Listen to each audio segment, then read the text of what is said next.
It's very easy to end up in a Nigerian prison even if you've done nothing wrong. And I know this because I spoke to people who have been there before.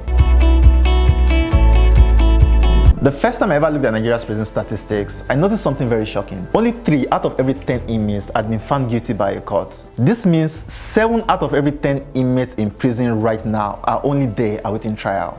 Now, awaiting trial behind bars isn't usually a problem in general, especially for serious crimes. But Nigeria's case is quite different. The first thing I learned from the former awaiting trial inmates I spoke to is that it's pretty easy to end up in prison even if you've done absolutely nothing wrong. They were arrested over flimsy cases, sometimes with zero evidence, and spent years in prison trying to prove their innocence. Many of them also reported being tortured in police custody to give confessional statements to make the prosecution's job easier in court. It also turns out that many Nigerians in prisons don't have lawyers to represent them in court. One of the former inmates I spoke to would have been out of prison 4 years before he eventually got out, if only he had a lawyer who was fully involved in his case. And for the most crucial lesson, money is more important than ever when you step into a Nigerian prison.